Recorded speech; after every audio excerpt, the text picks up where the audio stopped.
Lunga. Government of sports sometimes is hampered. You're not able to nurture that talent to the fullest because parents need to get fees. They need to sort out maybe other things that are there. And you find there's competition in terms of resources. So amongst the Tucheze Table model that we have done is we came up with a scholarship scheme that we started. We've started with Visa Oshel Primary School here in Nairobi. And then there is St. Monica's in Kitale and St. Joseph in Kitale. So each year they take 5 slots. 5 of our players are able to be put into those schools. Because what we are looking at is not just the playing. For us, we want to get educated players coming out at the end. How many do you have at Visa Oshel Primary School at the moment? Right now we are working with 555. But that's when you 15. Talk, 15. But when you talk about the ones who are playing table tennis, it's more than that. Yes. Because what we are looking at is when you are giving out these scholarships, we give it out to the people, to the players who are good. And when you're saying good players, it's not that you are good and then we leave you. We also need to take care of the education part of any player. And I think this is the same system that works also in America. When you're given a scholarship for university and all that, there are grades that also need to be attained. So it's not just play, there's also the educational bit. And for us, the concern is also there. Also, as table tennis Kenya, Kenya's top player has received the Olympic scholarship. Brian, tell us about his progress and the impact of that Olympic Solidarity scholarship that he got. Brian Mutua got a scholarship through the Olympic Committee, let me say the International Olympic Committee Solidarity Program. Now, we took him to Denmark, where he trained before the All-African Games. When you talk about exposure is a continuous process. It is not a one-off. So for Brian right now, there's need for more exposure. And when you talk about him being exposed, he needs to be exposed more outside the country where strong players are. Yes. As we were playing towards the Olympic qualifiers, Brian now started picking up. Yeah. But you can't just expose one player. You need to expose the entire team. Let me use, for example, when you look at the team sports. Yes. You cannot expose just one player of a team sport. You need to expose the entire team. So that is it.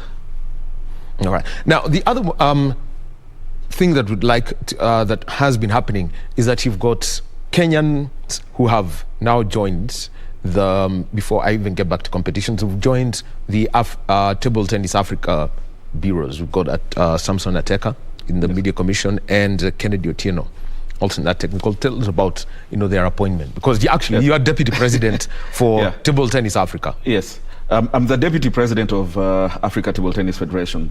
Now, when I got that position, Kenyans were saying Kenya will now benefit, but that position is for Africa.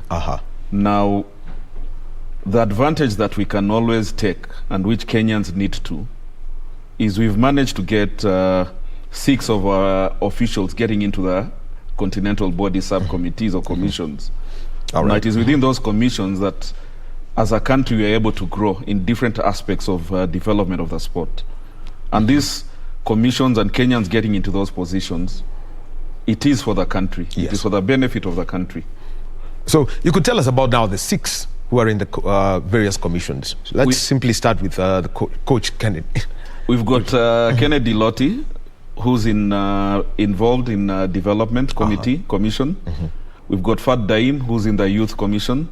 We've got Samson Ateka, who's in the media commission. We've got Joseph Okello, who's in the marketing commission. Yes.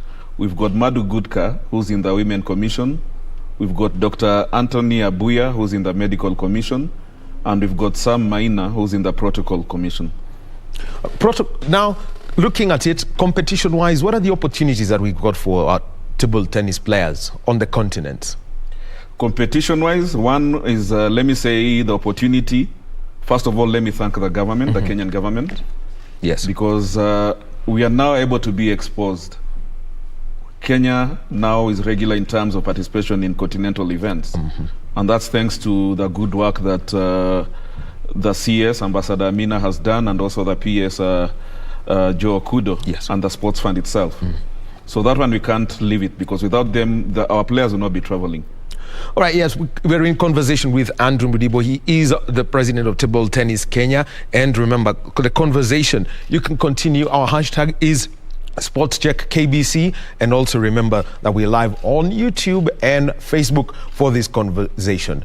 And Andrew, you know, one of the reasons, as indicated, is the National Olympic Committee of Kenya will hold its election. But overall, it's election season for you until December, because you will also be defending your position on the global board of table tennis, the International Table Tennis Federation Board. Yes. Tell us about your role as a director of that International Table Tennis Federation and defending your seat. Now, when it comes to the International Table Tennis Federation, it's divided into, you have an executive committee who follow up on the board instructions that have been given or what has been agreed. Yes. And also you have the staff of the international body. Now, where I sit, it is I'm a board director of the International Table Tennis Federation. Elections for the International Table Tennis Federation will be held on the 24th of November. I am obviously defending the seat. And when I say defending, let me say Kenya is defending that seat. It is the country that is defending that seat. I'm only representing Kenyans in this federation. Yes. So Kenya will be defending that seat through Kenya Table Tennis Federation. Well, we wish you all the best for that. And talking about elections, the National Olympic Committee of Kenya will hold the elections on the 9th of December, and these elections were delayed. We'll be talking about that process, but they're going to be the second elections under the new constitution. In 2016, after the Rio Games scandal, a report was investigated into Team Kenya affairs. We know how it ended with former Cabinet Secretary Hassan Wario and 2016 chef de mission and was then Deputy Treasurer at NOC, Stephen Arap Soy, being convicted for impropriety in the management of the funds, and the whole structure of NOC changed.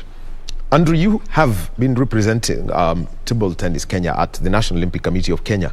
That 1 year between August of 2016 and the elections around September of 2017, what was the reform process of NOC from the structure to how the elections were done with the new board elected then? You know, before 2017, when we got the new constitution for the Olympic Committee coming into place, one of the things that we felt, that the entire family felt in terms of the sporting family, is that the executive control, the NOC was more like an invite organization. They invited you. Even if you are standing, by the time you start standing, you'd have your 1 vote, they would have their 13 votes. On top of the 13, they still had their federations where they came from. Yes. So if they ganged up together, they had a total of 26. Now, if the federations were, let's say the same 26, let's say 29, right now it is 29 or 30, how do you compete 26 against 1? You are obviously not going to come in, at least unless they accepted you and they invited you to come into the Olympic Committee. Now, one of the areas where we fought at that time in terms of the first change was we needed to remove the vote of the executive committee so that it comes down. They don't vote. It is the federations now voting amongst themselves. A case of starting the football game at 13-0. Yes, and they expected to win. So that one can't win. Now, when you get into a situation like that, what does it mean? It means you cannot develop. Yes. The ideas are locked. It's more like a cult. You're not able to grow outside. You're not able to pick any views of anyone. So even if you have good ideas and good intentions, yes, if they don't like you and they do not want to hear you, those things will not come in. All right. So in 2017, at least we managed. Maybe I can say with the Rio Olympics, that was the peak of can call it the peak, can call it the trough. It was the bottom of just how bad things could go. Also, the peak can also go up and down. So the trough. But the peak was stand. So, yes. So at that time, it was that Kenyans realized we needed to change. Now, there are court cases that are still ongoing, which I will not touch on. Yeah, we will not touch because I can only just talk overall about the change and the journey that we have gone through. Now, in 2017, when we changed the constitution, we removed the vote from the executive to the federations. Yes. Now, the reason why that was done was that we wanted equality in terms of federations being able to come in and talk as one. But when you talk about reforms is not just in the NOC constitution. Reforms is the entire process from the NOC constitution. What does it give birth to? How do we develop? Yes. When you talk about performance of our teams in the Olympics, we need to be very sure and very clear that, number one, it is not the National Olympic Committee that prepares these teams.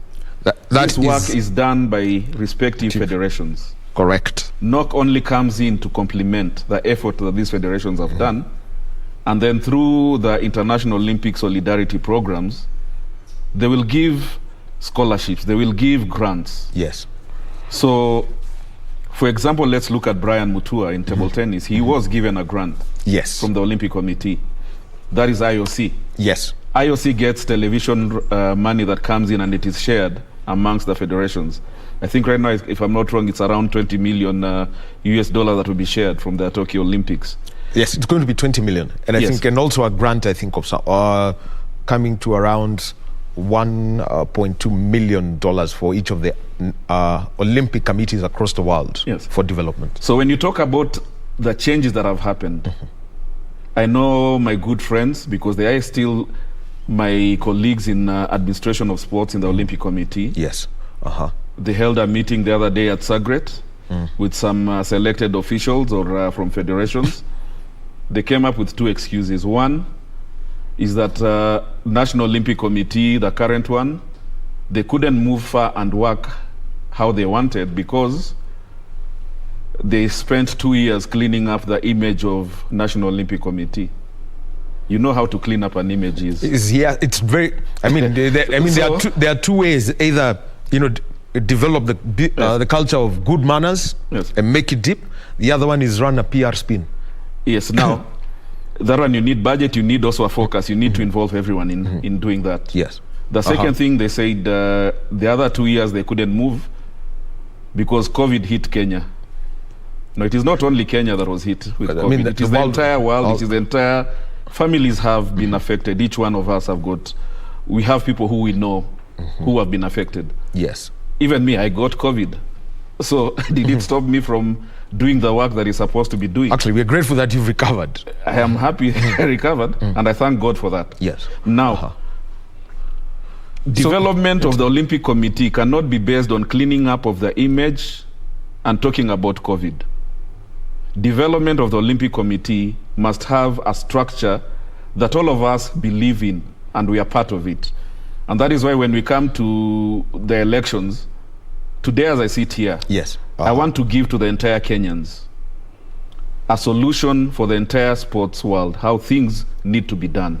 So a question here, because last week, the acting Secretary General of the National Olympic Committee of Kenya, Francis Mutuku, was on that same seat. And there is something he brought out that was there, is that the conversations that are there is not about allowances like was in 2016. It was not about uniforms like was in 2016, but about the performance of the teams. Because Kenyans really raised a lot of noise, and especially when the steeplechase golds went to other athletes. The question then is how that development aspect, for example, like you mentioned, between the National Olympic Committee of Kenya, who are presented with teams at when you've got the Commonwealth Games or the Olympic Games, and a particular federation, say Athletics Kenya or the Kenya Rugby Union. You know, it's good he was on this seat, but it is unfortunate when you start talking about allowances and uniforms. You are not elected there. And it is good you said he's acting. Yes, because FK as Paul. Acting, he needs to realize is that as officials, it is not about allowance. It is not about uniforms. It is about development. Yes, and actually that's things of allowances, things of uniforms. Those are primary things. Those even don't need to be discussed. They are things that need to be done in the right way. So if things are done in the right way, you don't even need to talk about it for you to be praised, to be seen you're doing. Actually, he actually said, just to use his words again, he said the conversation has moved away from this. It's now about performance. Now, the performance, let's look at the development. Yes.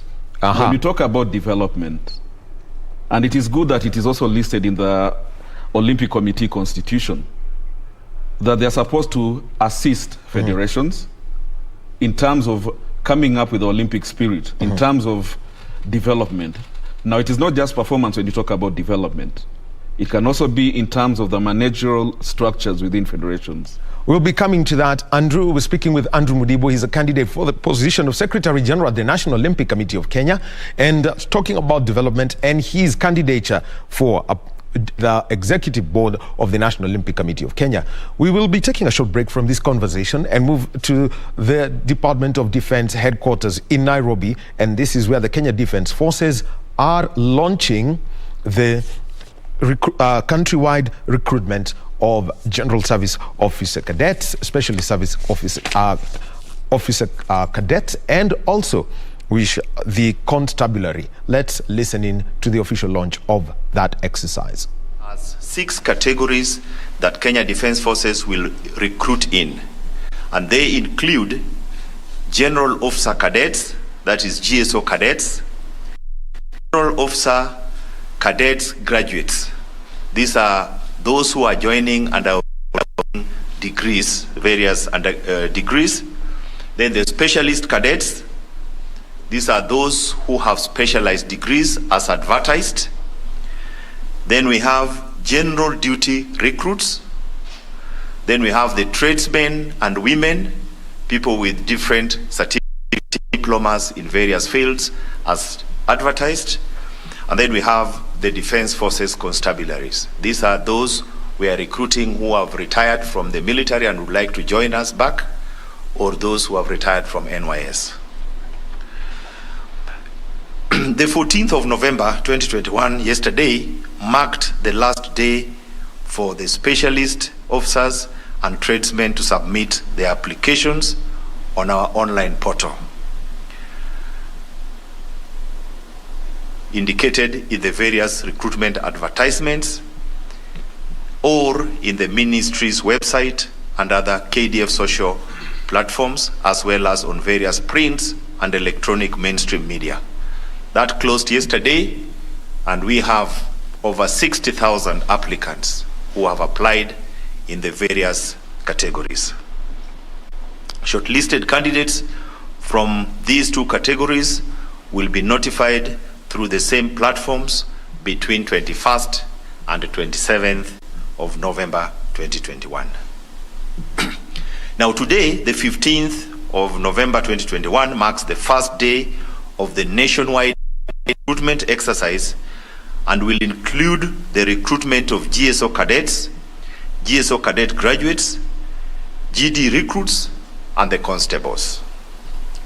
As we speak, the KDF recruiting teams, each comprising of from the 3 services, that is Kenya Army, Kenya Air Force, and Kenya Navy, are at their various recruitment centers nationwide. KDF has mapped out 327 recruitment centers across all the 47 counties, and in so doing, KDF is aligning itself to the Constitution of Kenya 2010, which upheld devolution through the county system to bring government services, opportunities, and resources closer to the people. Members of the press, it is prospective candidates willing to join to meet the following conditions and qualifications. First, you must be a Kenyan citizen with no dual citizenship, be in possession of a valid national identity card, be aged 26 for those who are applying or coming to join as GSO cadets, and must hold a minimum of B plane. For GD recruits, also between 18 and 26, and a minimum of D plane. Tradesmen and tradeswomen should be holders of various certificates and government grade test certificates or diplomas as advertised, and these, together with specialists who are holders of various degrees in your various fields as advertised should be not more than 30 years. For those who are coming in as chaplains and imams, they should not be more than 39 years.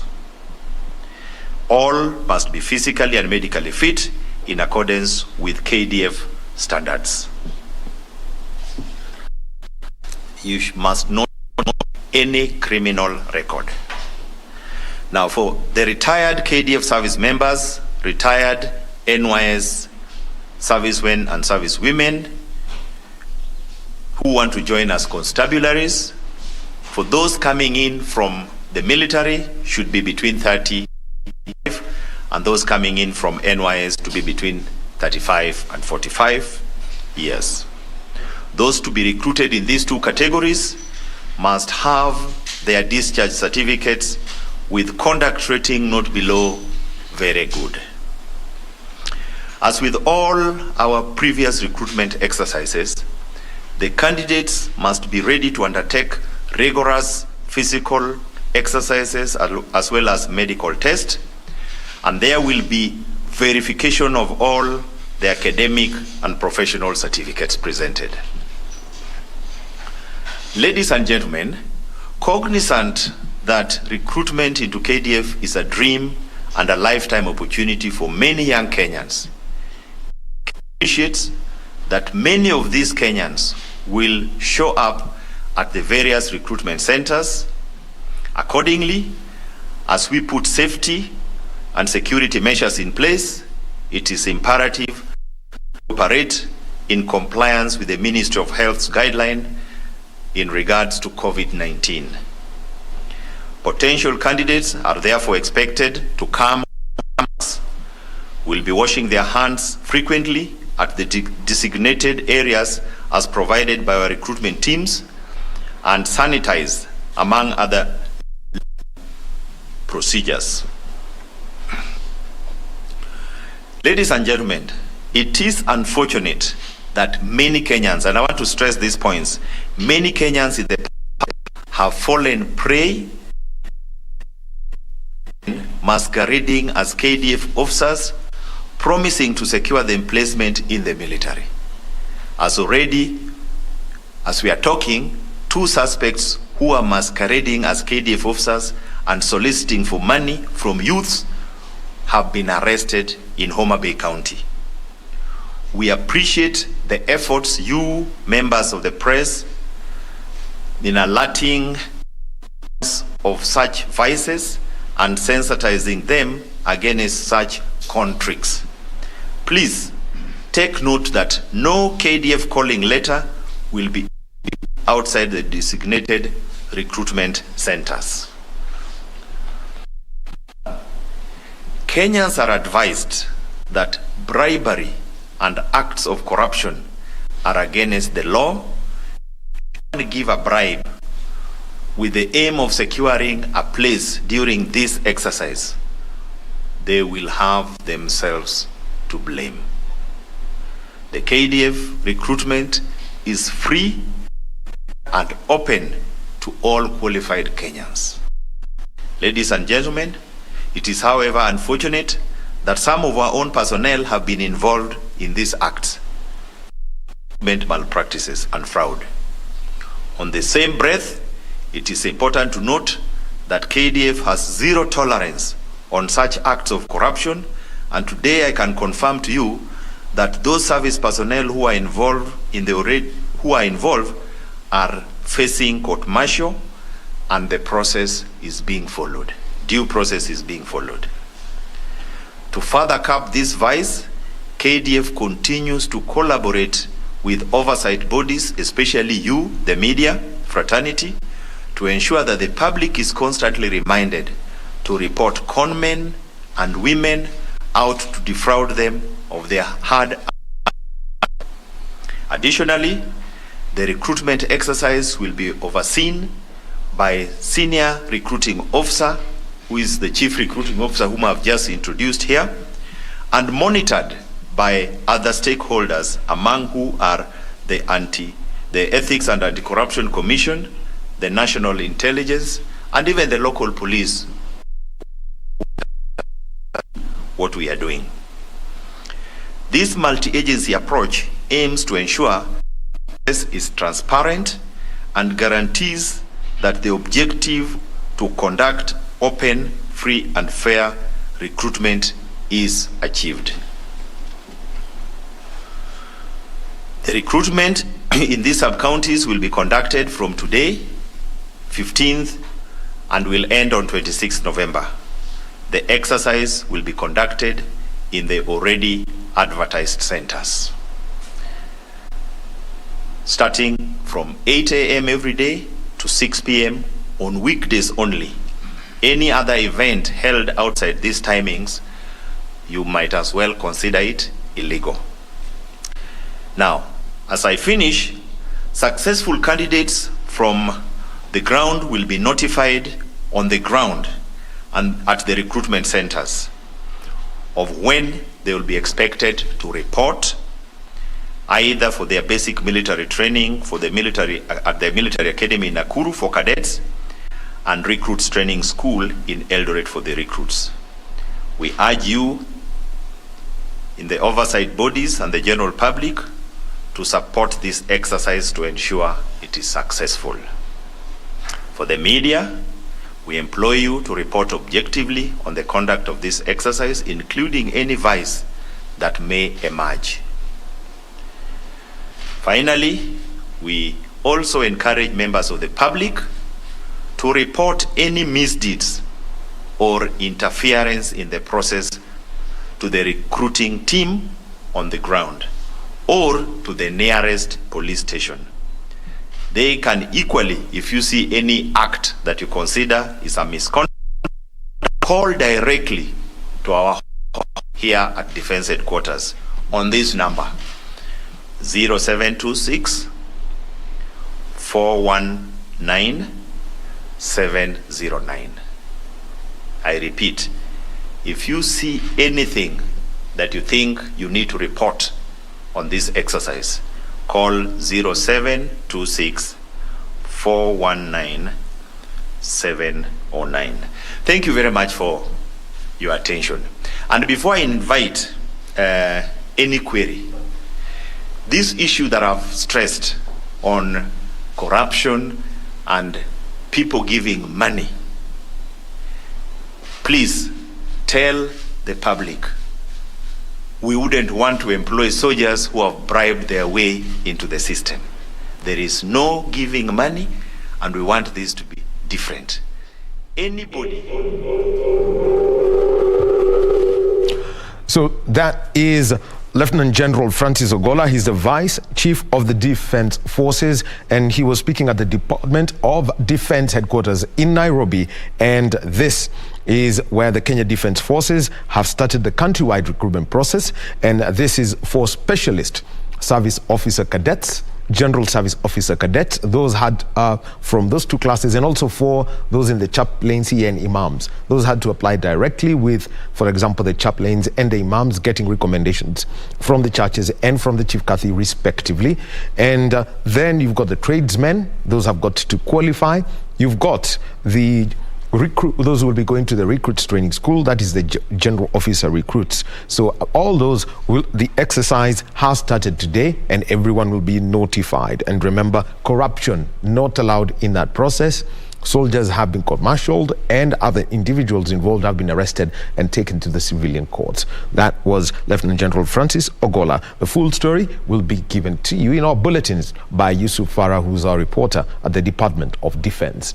We now continue with our conversation around sport and the elections of the National Olympic Committee of Kenya, and what is needed within this body to make sure that it continues to play its role, working with federations to grow the sport as should be. We're with Andrew Mudibo, who is a candidate for the position of Secretary General. And Andrew, we were talking about the reforms that, initially, first of all, the reforms around the electoral process where, there was a case of 13-0 where the executive had it, but now it's all about how to collaborate to grow the sport. So Andrew, now, will you say how the solution that you have for sport, how do you intend to involve the Olympic Committee and the 31 odd affiliated federations? In fact, I would go further than the 31. The solution that I have is to involve the entire country, the different segments that are there. Yeah. And I'll just break it down in terms of what I have. Yes. And I believe this solution, right now it's all about all-inclusive for everyone. We need to take note that the only time we compete is when you're in a particular sport competing against an opponent. But when it comes to leadership, we all come from different federations. Can we say around 25 federations that are different? Yes, I mean the voting federation this time will be voting, 25. Let's say 25. 25 voting federations. Let me just say 25 or so federations, other federations that are there. Now, when you come in as a federation, this is table tennis. Somebody's from athletics, somebody's from volleyball, somebody's from judo or any other sport. Why should I be competing against that person or that federation? And the rules and regulations are not the same for these sports. What we should be doing is to be complementing each other, because we are sitting together as a family, not as competitors. And that is why I'm saying what we need to do is all about all-inclusive. The same thing is happening when you talk about BBI. Everybody comes, we work together, we move together. Now, the proposal that I have in terms of removing this issue of competing, because it cannot be after every 4 years you do Olympics. After Olympics, we got into the politics of voting for each other. As a nation put it, some of us will be very good at taking selfies. Some of us will be very good at meeting in dark joints to strategize how those votes will be picked. But when you sit down there, you're not giving us a strategy of development and growth of sport involving everyone. Right now, it is good you've just seen Lieutenant General Ogola talking about the recruitment starting today. Yes. If I ask a question, in the whole NOC setup, where is the Kenya Defence Forces included in terms of development? They're the ones who give us the best athletes. They're the ones who've given you the NOC president. NOC president through athletics. It is not through the Kenya Defence. It is actually through Athletics Kenya. No, NOC president, he's an IOC member. So he's not sitting there because of KDF. Or AK. No, what I'm talking about here is we need to see KDF coming in as a major stakeholder, because they cannot be giving us all the best and you're not putting them there. The National we Police need Service teachers to be sitting here also. The National Police Service would also make the same claim. Yes. So in my model, the police will be involved, the teachers will be involved. Yes. Now let me just break it down for you. Okay.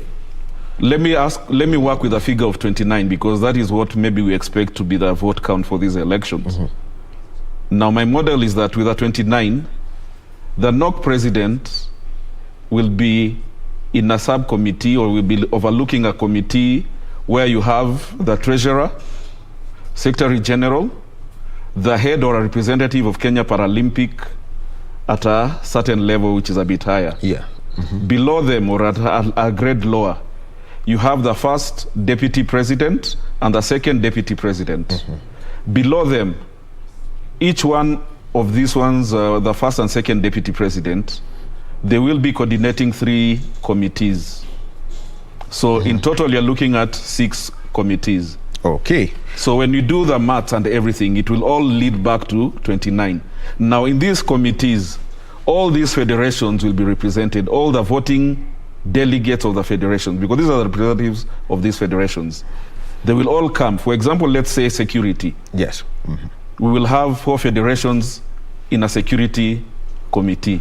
In that security committee, because we are not experts in security, and that is why I'm saying Kenya Defence Forces need to have a representative.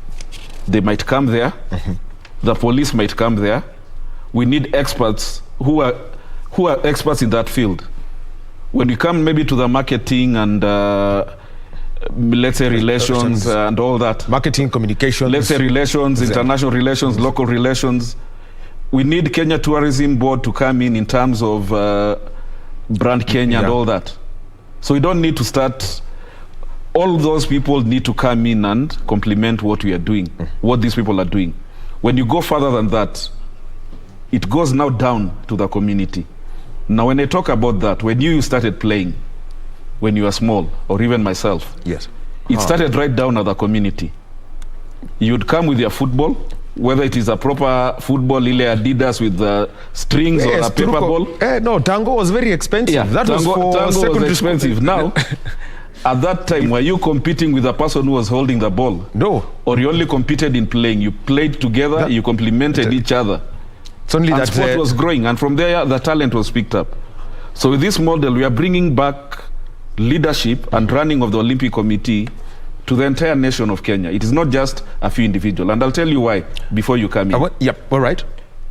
The current structure where we are running, how NOC is being run and all that, I will not say the current NOC executive. Yes. I'm looking from 1955. When Kenya Olympic Committee, let's say, started and all that. For the Melbourne Games, I think. Yes. Now, from 1955 up to now, the current structure of the setup of the Constitution is where you give responsibilities to a selected few people. Now, what does that do? It makes you to be self-entitled. Self-entitlement comes in where you believe I'm amongst the 13. This is a very special group. I decide what goes, what doesn't. I decide if this is right or it is not. But the other model, it is not about the 13. It is about all of us sitting as one, because it is right from the bottom all the way up to the president. So let's come. You've mentioned about the 29 and about the 6 committees. Yes. But before I even break that down, the question then is, if you are to involve, say, the universities, they've got a big impact when it comes to maybe rugby. That's where you'd find some of them are university students, others are going through that path. Then you've got the National Police Service, that and the Kenya Defence Forces. Would be talking about them specifically when it comes to athletics. Maybe the prison service would come in. They have a big contribution when it comes to volleyball and the martial arts. Then, and also you'd think of it, judo, boxing. There's a lot of involvement from, some of the these other federations. The question is then, how would they be accommodated within the current constitutional structure of the National Olympic Committee, which sees federations affiliated to, say, the Commonwealth Games or the Olympics as their immediate members? The vision of anybody who's elected is not about the Constitution. We need to grow outside the Constitution. We need to grow by involving all those federations we are talking about, the martial arts and the different ones. And that is why I'm saying all these federations will be accommodated in the 6 committees that will be set up. You've mentioned, for example, security and so, for example, let's talk about Athletes Committee. The Athletes Commission? Yes. You've got 2 representatives. So you'll have Humphrey Kayange sitting there. You will have, let's say, Helen Obiri sitting there. You will have the federations that are strong, maybe in youth development. Let's say Kenya Table Tennis can go in that committee. Because we need to complement the efforts that are there. We do not need to go there and compete against the people who are sitting in that committee. Because at the end of the day, when these Olympic Games come or Commonwealth Games come, the whole country is looking at the medal tally. True. So can we support ourselves to make sure that that medal tally goes up? How do we support it? If I start fighting somebody from martial arts, I know I'll be beaten up. But what I need to do is, can I complement them? Maybe table tennis is good in putting the development youth structures. They need to learn from me. Maybe they are good. For example, let's say rugby is good at making sure how you're able to move large contingents, you're able to run certain things. Now, when we do that, we are complementing each other. We are learning from each other. We are supporting each other. We are not competing against each other. So it is observed when the elections come, we talk about votes, but we do not talk about strategy. We do not talk about visions. So you've mentioned that the various committees. Next, something else that I would like to bring in is the governance capabilities of different federations. We know that the National Olympic Committee of Kenya has excluded some federations from the elections because, without mentioning any, we know one where one is registered at the office of the sports registrar and another faction is registered at the global body. So in that case, they are at loggerheads. The loser is the athletes. How do you intend to strengthen this to ensure that there is a straight way of good governance to any federation that's affiliated to the National Olympic Committee? Good governance is not just reliant on the executive. It goes all the way down. And that's why I'm saying with this structure, it involves everyone. Even government officers will also be part of this. Because you cannot tell me that when national teams travel out of the country, we have government officers traveling with us. There is always but when it comes now to management and running and advising of these local bodies here, we do not allow them to sit with us. Now, when you talk about good governance, I think it's about time we need to go back and see where is this communication, where is it breaking? Before we'd say that the Sports Act was required, did the Sports Act resolve the governance issues? It did not. It hasn't yet. We need to sit down and say, okay, where are we not getting it right? And where we are not getting it right is by allowing a few individuals to run federations with self-entitlement. It must be all-inclusive. If you are talking about the issue, you are talking about this federation has been registered here and the other one has been registered with the international body, don't you think that is a matter that we all need to sit down? If it is from the office of the sports registrar, can we engage her even before those ones are done? And we don't need to fight with each other. We need to complement each other, because the office of the sports registrar is there to complement the work of the federations. The federations also need to realize the office of the sports registrar or even the office of the CS or the PS, they all complement the development of sports. They do not compete with us. And to roll some of these umpires and working together, for example, the case of table tennis Kenya, there was a lull of something close to 10 years before an election was done. Yes. Court cases in and out. How did you manage this to get out of that impasse? One, let's say it was a season.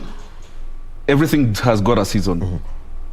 And when the season, for example, there's a season of planting and there's a season of harvesting. Yes. You need to plan ahead. So it is the same, in the same situation. We needed to plan ahead, we planned ahead, we put in our vision of what needs to be done from the structures. Because at that time, all the structures collapsed. It took us, I can say, close to 6 years trying just to put in structures to rebuild it again. Now, if we had not wasted those 9 years, right now Kenya table tennis would be very far. We would not be talking about the same things we are talking. And that's why I'm saying again, if we are complementing each other as federations, these fights will not be there. Yes. So 4 years from now, when we come after Paris, I believe the next elections of the Olympic Committee should not be a competitive election. It should be an election where... It should be a consensus. It should be an election where we are complementing, where I say, Wahome, you are in maybe International Relations Committee, and the way you did your report and the way you've marshaled us, we believe you need to be the next president of the Olympic Committee. Because you've already proven yourself. But this other one, I will give you goodies, which incidentally maybe come from IOC, which is the right anyway. Yeah. I mean, and then I will also bribe you. So why do I need to bribe you, for example, maybe at 100,000 for you to vote for me? And you break that 100,000 in 4 years, that's 2,083 shillings per month. And then you still want to come here and say, we will get another Eliud Kipchoge. You will never get an Eliud Kipchoge with 2,083. So in that case, I mean, 2,000 sounds so bad. It's almost but like that's the real thing. The story of the 527 for tweets. Yes, it comes close to that.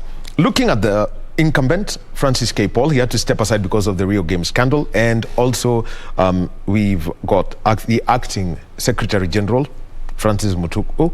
You talk about all-inclusiveness. By Thursday, when the information is supposed to be out and people can fully declare their candidature, how then would you work with these two gentlemen? You know what I like about you, Wahome? You've asked me how I'll work with them. In short, you've said, I'm winning it. I'm already in. No, I haven't How we'll work with them. Ahead of the elections, so I'm giving you how we'll work with them. Because I think this is your second go at this, by the way. Andrew, let me answer what you asked. Okay, wait, just a minute, Andrew. This is your second go at it, yes, isn't it? Yeah. In 2017, you had a go at it. I think you lost by 2 votes. I lost by one vote, which was a stolen vote, which I managed to prove. But let me talk about the question that you asked. How will I accommodate Francis Mutuku and FK Paul? I have said all federations will be included. These are subcommittees. Yes. They will tell us where they want to go and work in those subcommittees. We will make use of them in those subcommittees, because I'm not competing with them after I'm sitting on that seat. And that is why I have never acted for 5 years. And that is why I've never stepped aside. If FK Paul comes into that subcommittee and he wants to step aside, when he steps aside is from handball, we will put somebody from handball. If Francis Mutuku wants to continue acting from tennis, let him act in one of those subcommittees. Because for me, what am I bringing on the table? I'm bringing, number one, I've got over 30 years of experience in administration. I've got experience in the international world. I am bringing that experience here locally. Mine is not about incompetence that we have seen. The date of the NOC elections has always been moved. Now, before you put even a date, you first need to lock down the election body that is supposed to do, then come up with a date of the elections. And that was one of the reasons it was delayed, because the IBC said they were tied. Their hands were tied by work they've got to do across the country before the Center for Corporate Governance was picked. Because we know about elections being held after every calendar year, after the Olympic Games and all that. So you don't need to wait until after the Olympics. This is a conversation that should have started a long time ago. Not after the Olympics, not a month to the elections. It has to be part of your strategy. Yes. That this is what is required. Yes. Like now we know we are going for Commonwealth Games. Do we wait until a month to the Commonwealth Games to start sending budgets and everything to government? No.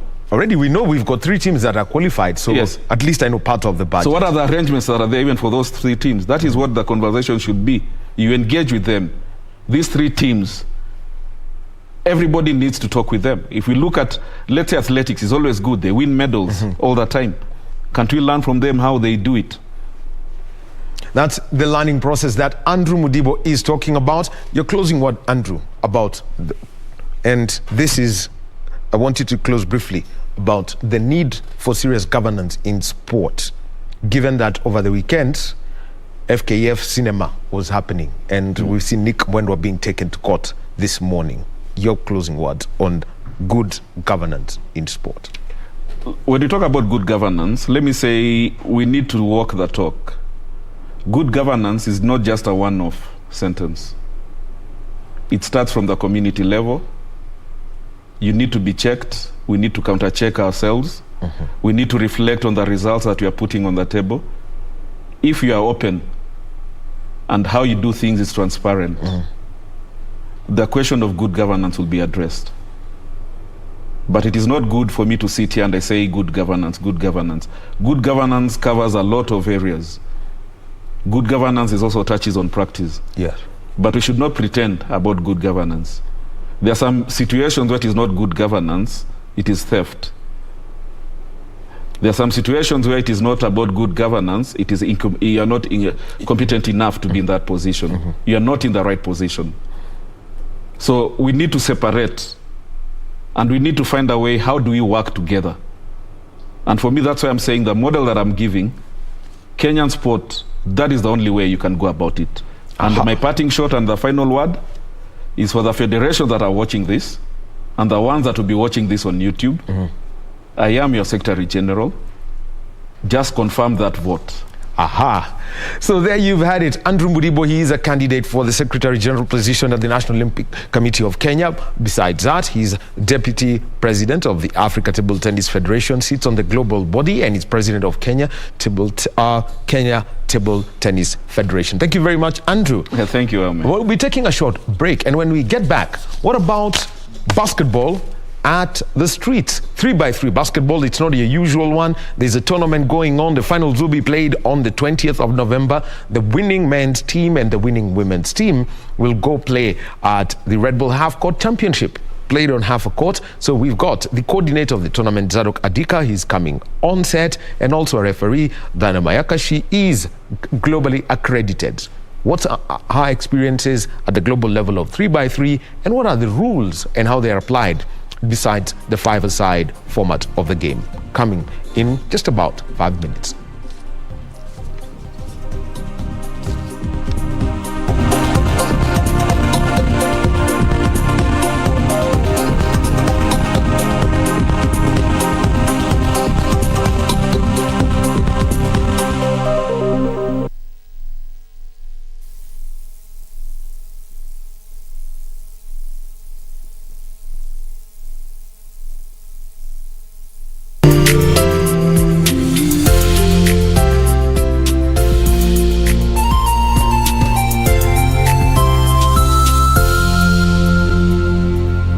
nothing else to say, You're Eduardo. lying.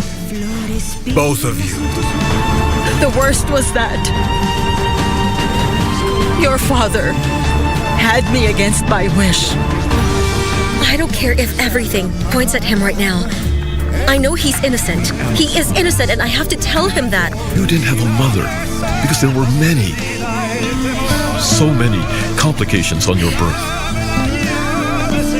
But that wasn't your fault, Mike.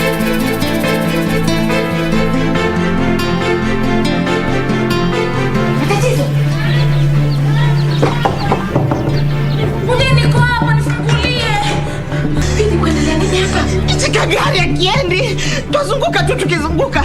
Matatizo iko wapi? Mama, sasa mimi nitajuaje na wewe ndio wamfungia kule? Mimi sijui mama. It has always been my idea. And I'm telling you, kama ni mpango wako, let me tell you right on your face. You fail big time.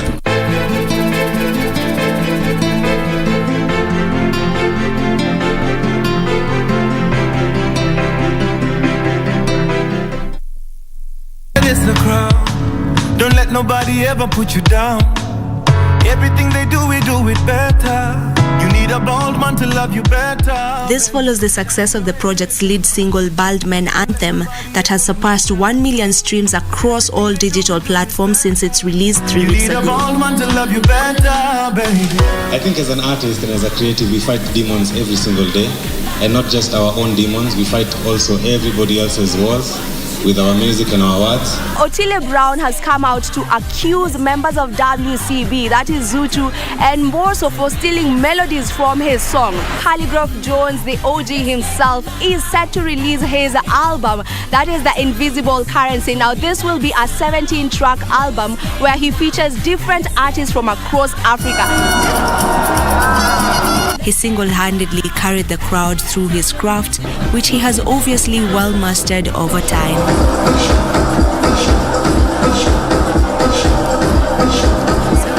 To love you better, baby. She says she wanna bald man. She says she need a bald man. You know, once you go bald, no, you don't come back. So man, a bald man come back.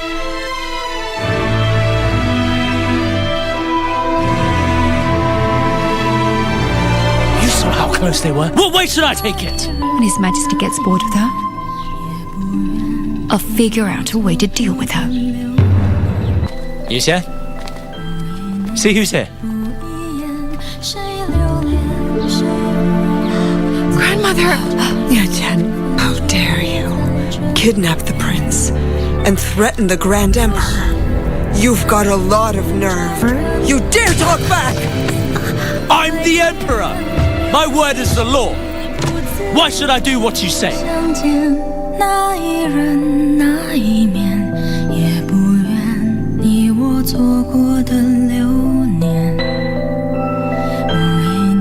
Else to say, You're Eduardo. lying. Both of you. The worst was that your father had me against my wish. I don't care if everything points at him right now. I know he's innocent. He is innocent, and I have to tell him that. You didn't have a mother because there were so many complications on your birth. But that wasn't your...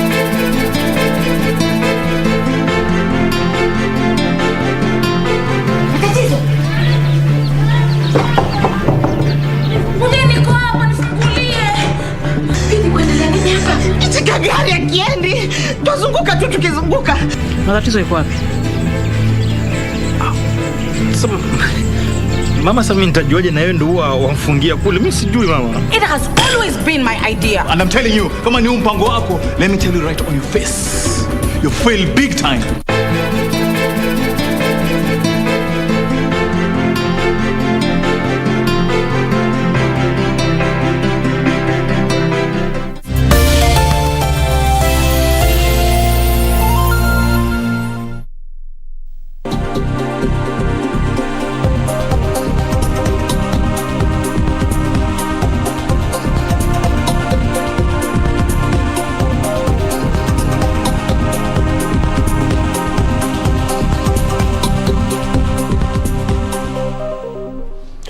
Well, welcome back to Sportscheck on this Monday morning. It's the 15th day of November 2021, and the conversation continues around sport. We'll be talking about 3x3 basketball. This is basically taking basketball to the streets, not your normal indoor basketball that you'd have at the league level, but this is different and it's got its own rules. So we'll be getting into that conversation in just a short while. Our sign language interpreter at this time is Lenta Odingo. But also remember stories that we're catching up on, and in the previous hour we had the Lieutenant General Francis Ogola. He's the Vice Chief of the Kenya Defence Forces, and he was speaking at the launch of the recruitment process for cadets, the constabulary, and also for the general officers, and also from the courts.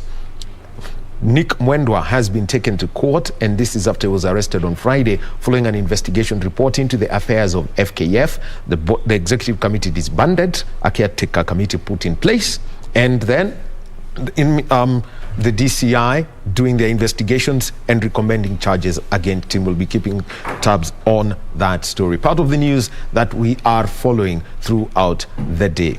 Straight now to basketball, half-court basketball as it is called. The last 2 weekends we've had competitions where teams are playing 3x3 basketball at the University of Nairobi. We had the men playing on the 13th and the 14th, and the women playing over the past 2 days. The finals will be played next week. The coordinator of that tournament is Zadok Adika. He's also known as basketball circles as the team manager of Equity Hawks. And you'll mention something short about Equity Hawks going to traveling for the regional competition at the end of this interview. And welcome to KBC Channel 1. Thank you very much. And we've got Dana Mayaka. She is a referee and referees 3x3 basketball. Welcome. And I'll go ladies first. Your journey as an accredited referee for 3x3 basketball by FIBA, which means you can, officiate all across the world. What's your journey been like for that? I think it's been wonderful, and it's been a long one. I was a player, not in the first 5 when I was in college. And then when I graduated, I trained as a teacher. I became a teacher, and I'm passionate about basketball. So I would coach in high school, and then one of the days I decided to help in reffing. I'm from Kajiado County, so we don't have many referees. So one day I decided to help. Kajiado County starts just after Bomas of Kenya. Yeah, I know. So that is Ngong, Rongai. Yes. Yeah, still it's Kajiado County. So 2016, it was my first time to get on court to blow a whistle, and it was Metro Games. So there is a Mr. Moko from the Kenya Basketball Federation. That is 5-on-5. So my journey started from 5-on-5, understanding the rules of 5-on-5. Yes. So that's when Mr. Moko identified me. I was green, and then they decided to pick me up, bring me to Nairobi, and develop me. Okay, we'll be talking about that, and you'll be giving us the rules of the 3x3 and how different it is from the 5-on-5. Yep. Now, Zadok, let me come to you. 3x3 basketball, as you know, we can watch from the action from over the weekend. This was what the women who are playing and looking for a slot to travel to Russia for the Red Bull Half-Court World Championship. So, when it comes to this half-court basketball, what's the concept of this game, and how different is it from the conventional 5-on-5 basketball? Okay. I think, thank you very much. This game is a game that is played by four players who are registered, but on the court you play 3, so it's 3x3, and it came by because of the way 5-on-5 was so traditional, and we couldn't manage to get more players to play. So this one is more of taking basketball to the grassroots, whereby you only need one hoop. On one side, people played in the parking lots, roadside, estates. So it doesn't require a lot of space, and because of that, it allows more players to be able to play the game. And that is mainly the main difference, because 5-on-5 you must have a whole full court, you must be 10 people to play it. But this one, you and your brother and sister, you can play at home, so it enables more people to play the game. You mentioned that it's basically meant to be played at the streets. Yes. And the referee, Diana, you're here. Yep. Tell us about the regulation size of a court. How you would inspect if I decide that in my neighborhood, maybe at the parking lot, I tell the neighbors, let's play some 3x3. How much space do I need for that court? Actually, length, you need 5 to 6 meters. That's enough. That's on length. So it's more like half courts. For the whole basketball court, you need half courts. Yeah. And so if somebody just has one rim and even a length of 6 meters, can still play. So 6 meters, and about how wide would the court be? That's still 6 meters, let's say. Yeah. So that's a square. Almost. Yes. Yeah. So now the concept of this at the moment, this championship is gearing towards a world championship at 3x3 for clubs, players who are from how exciting it can be if you have a 3x3 team from Kitale going to play in Russia at the world championship. The entry process for this, what was it like for the clubs that were going to participate? So for this current tournament that we are running under the Red Bull, the main aim is again to spread the game.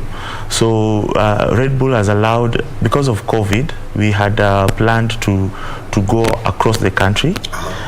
This tournament will run for the next 3 years. So we are hoping that next year we'll go across the counties. But because this was the first time, we decided because of the regulations on COVID and trying it out, let's start in Nairobi. But even because we're in Nairobi, we have teams that have come from not as near as Kajiado, but we have teams from Baobab, which is from Mombasa. So we have teams from Central Kenya, and at least we managed to have around 47 teams for the men, and for the ladies we are 26. So that's quite a big number compared to what we have been having these other times. Now, we had a registration that was ongoing, and this registration was on a portal manned by Red Bull.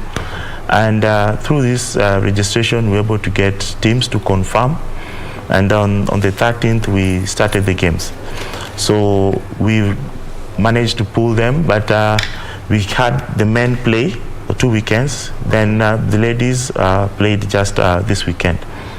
When I take a look at it, is that there's an elimination method that is used, where you create the brackets so that the teams now go towards the quarterfinals. At some point, you have to get to 32 teams, to 16, to 8-4, till you get to the final. For the 47 men, how are you able to group them such that you end up with the correct slots for these brackets?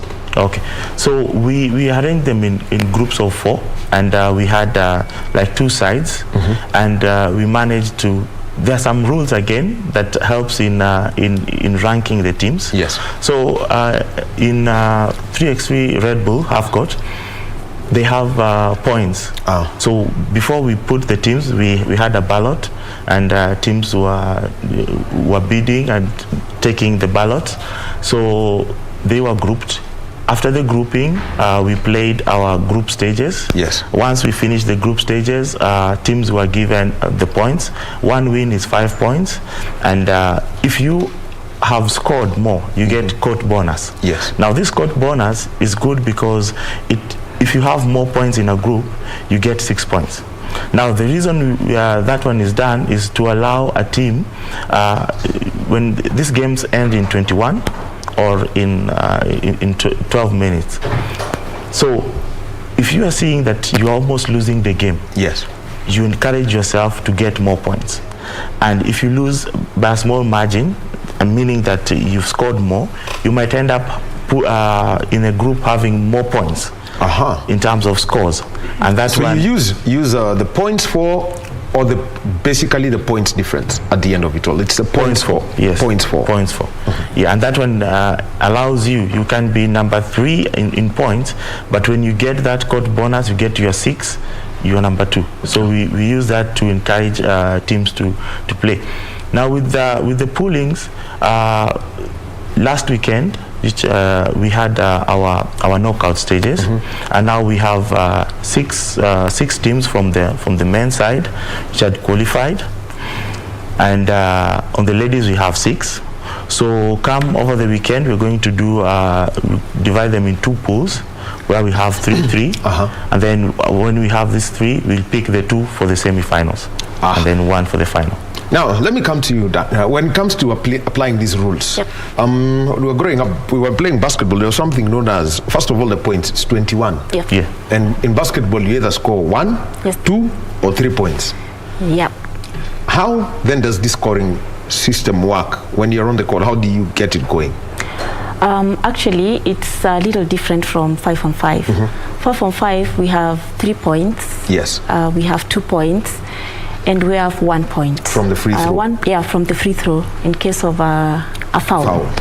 But in 3x3, we only have 2 points and 1 point. So 2 points, it's basically like 3 points in 5-on-5. So it doesn't matter what you do. I mean, if it's a 3-pointer, it's still 2. It's I mean, 2 from points. the 3-point arc, it's still 2 points. It's 2 points, yes. Yeah. Inside the arc is 1 point. Yeah. And on a free throw, it's 1 point. So here we go. So that means if I go make a layup, that's a point. It's 1 point. 1. So that means if I miss my free throw, I have to do 21 layups to get to 21. Yes. Yes. Now the other one is, do games burst? And this is where, say, somebody is on, say, 20 points and decides to go behind the arc, scores 2 points. If it gets to 22, what happens? Yeah, it actually happens most of the time. Even this tournament, it's been happening.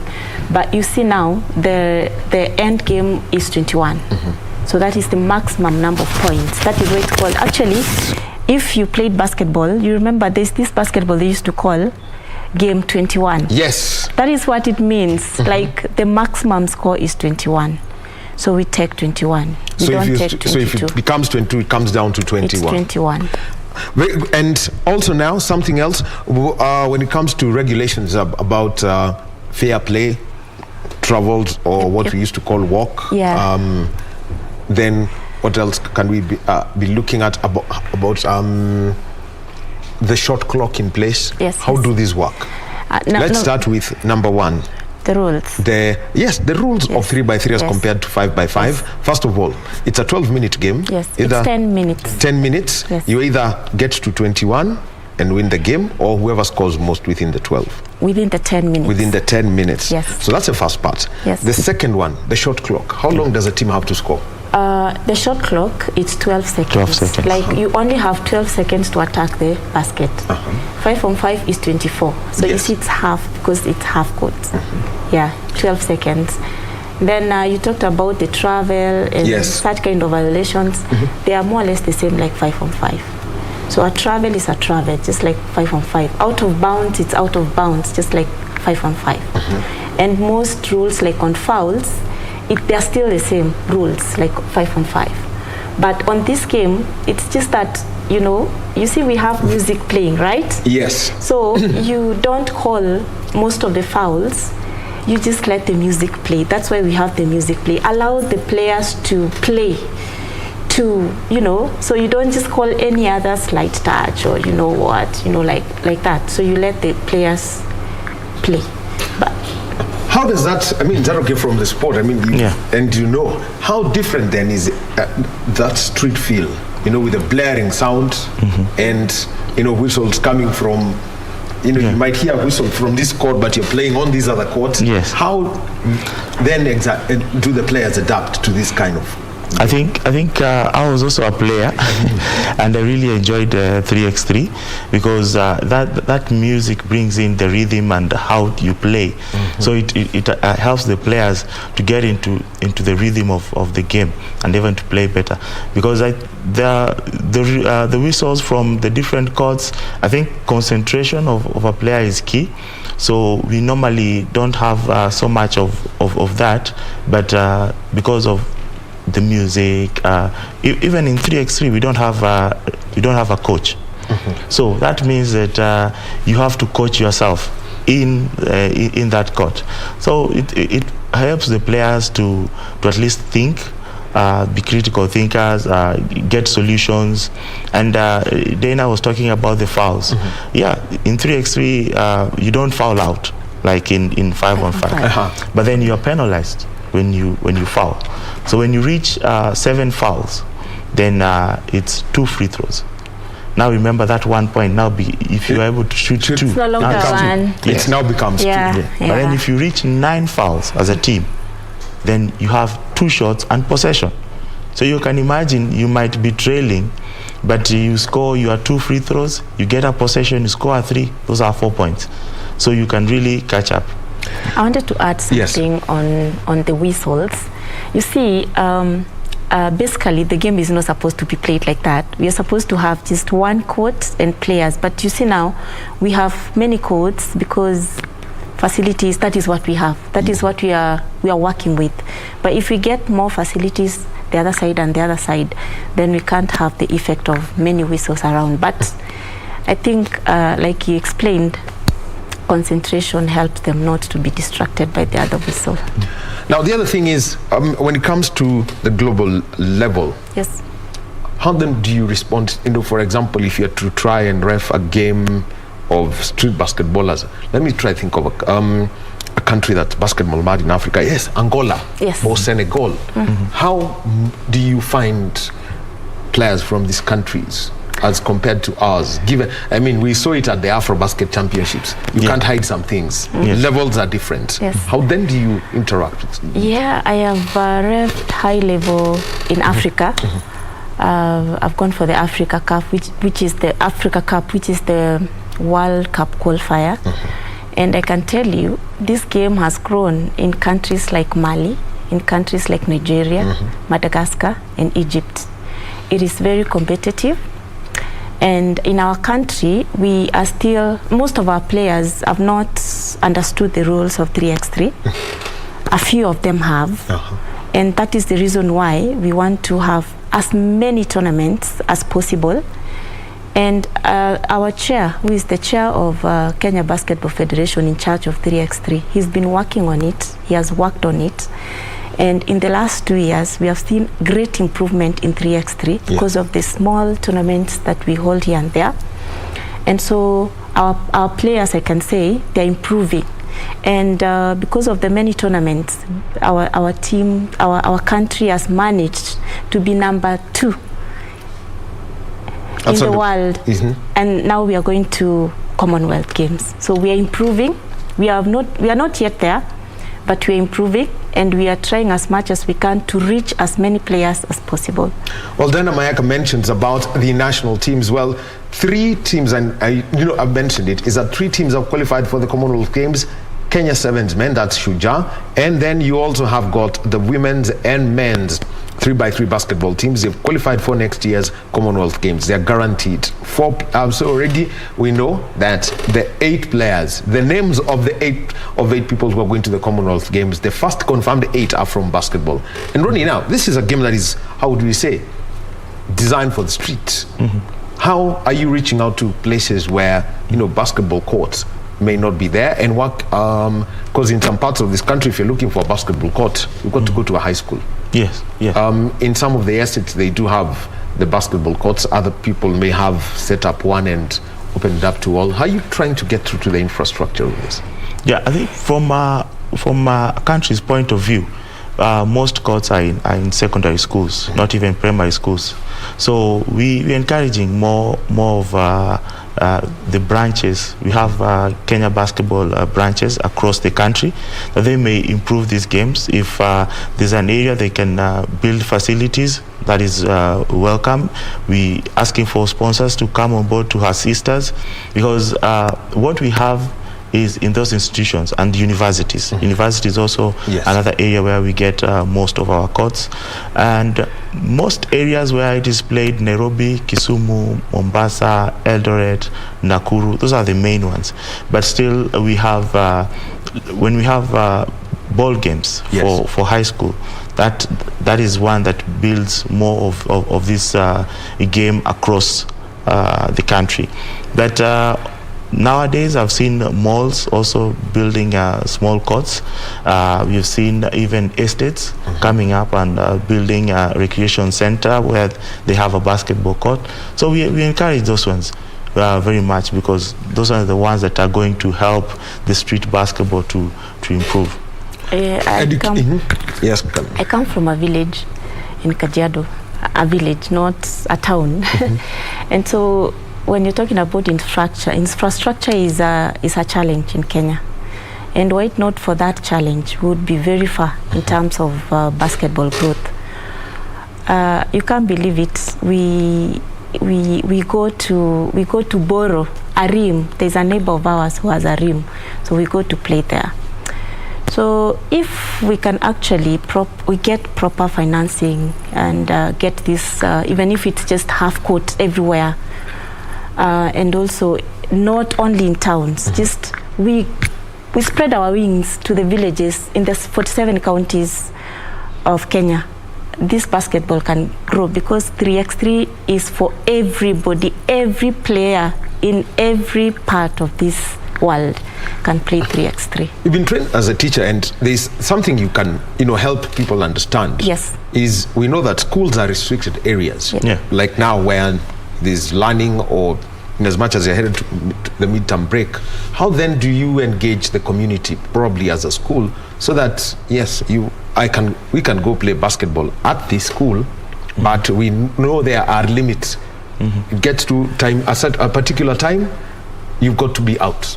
Well, I can tell you right now it's quite a challenge because of the COVID restrictions. So the principals of schools are very strict, and therefore you find that most youths have no place to go and release this pressure. So it's hard. It's very hard. So the only way maybe it's to go to churches. There are few churches like CITAM, like Catholic churches that have basketball courts. Then they can walk over long distances to go and access these facilities. I would only urge if these young people can be allowed to play, so that they release pressure, so that they don't engage themselves in indisciplined cases and true ones. Sport is very important. Yes. In Samburu, Giants of Africa has built a court. Yes. Yeah. So I was actually coming to that. Masai Ujiri and Company. Yeah. So that is good. The other time, Obama also opened a court in Siaya. So those are the initiatives that we need to continue to emphasize and to build on. Now, the team, Zadok, from this tournament that you're holding, the finals are going to be played next week. The team that qualifies goes to Russia. What are the opportunities that are bound for 3x3 basketballers from this tournament that's there? A team that finishes second, they will be forgotten. But what are the opportunities for, say, the 6 men's and the 6 women's teams that have now made it to the final phase? Okay. The challenging bit of in 3x3, we only award the winner world over. It's only the finalists who get the award. So what do we do here now in Kenya? You've seen we have qualified for Commonwealth. Yes. We have also other tournaments coming. We have another tournament in March that will be in Morocco. We're still getting players. Over the weekend, we had coaches doing scouting of these players. So we are. Oh yes, I saw your coach, Maina, there also. Yeah, Maina was there. And Abdallah Kent was there. Kent was there. We have coaches from ZTech was there. We have Tony who was also there. So all these coaches are helping us to build a strong team, both for men and ladies. And what we are doing is first of all, we are getting more registration. 3x3, you have to register in the FIBA portal. That is play.fiba3x3.com. Once you register in that portal, then you are able to follow, like the way you have followers on Facebook. So you can have followers and people who you also follow. Yes. And you are able to get points in this platform. So any tournament that you play and it is accredited by FIBA, you gain points. And these points helps you to become ranked in Kenya and in Africa and in the world. So these are the points that also helped us to be position 2 in Africa. And remember 2 years ago when we were strategizing on how to conquer Africa, at that time we only had Egypt, which was our challenger, and there was Nigeria, there was Mali, Uganda. Uganda was also very good. So we sat and made our own strategies, and one of the strategies that we did is to ensure that we have more tournaments. And with COVID, we had sessions that we were learning from our other countries like Egypt, and we realized that what they are doing is nothing different, but they're doing it in a larger scale. So for example, for them they have a 3x3 league. So us, we don't have a league, but we are thinking on next year to have a league. The other thing is e-learning. There's e-learning in 3x3, and at that point 2 years ago we only had one person who was Hilmi, our vice chair. Yes. Currently, then at that time Egypt had 5, and they were the ones who were on top. I can tell you currently we have 42. Yeah, so that is how aggressive Kenyans we are, and we have already in that area we have conquered. We are playing more tournaments, and again these tournaments have levels. So for example, in Commonwealth, when we go, the points that we are going to get from that tournament will be a lot. So that is the other thing that has been limiting us, because our opponents are playing big tournaments, earning big points. And you're playing club tournaments. We're playing small tournaments, but so many, the points are not actually enough. So we have to combine both these small tournaments and also big events. The high-level tournaments. I'll give you the opportunity, to have the closing word as we move to our next interview. Entrenching officiating, especially amongst the women in this country, having more referees. What needs to be done at 5-on-5 and 3x3? A lot needs to be done, because I think I'm among the first international referees in Africa. We were 6 of us, but I see last year we had a training, and so Kenya managed to get another one. Her name is Mary Oriaro. So we are 2 in Kenya, international officials. That's a milestone. But still, we have a challenge in ladies. So I think we need to have affirmative action. Sign up. So that we have 5-on-5, we don't even have one. And on a serious note, we really do need one. So we'll talk to them. We need affirmative action. We need to encourage these young people to come on board and do this. Eventually, affirmative action is not there, because the moment you do a test, if you're supposed to do 50 press-ups, you'll have to do 50. Tell them to sign up. Like for the ladies is 66 laps, and for the men is 86. Yeah. Already it's there. Tell them to sign up. Thank you very much. Dinah Mayaka, she's an international referee at 3x3 basketball, and Adika, who's a coordinator for 3x3 basketball, and at the University of Nairobi on Sunday, the 20th, 6 teams battling for 2 slots. 6 men's teams battling for 1 slot at the Red Bull Half Court Championship in Moscow, Russia, and another 6 team from the women's side. Thank you very much, ladies and gentlemen. We'll be taking a short break, and when we get back, let's talk about football, not the politics of football, but World Cup qualifiers that have been happening all around. Gregory Lemi will be joining us. And also on our screens at the moment, bottom right of your screen, we've got our sign language interpreter, who's Anne Wangeshi, within this hour. We'll be back in a short while.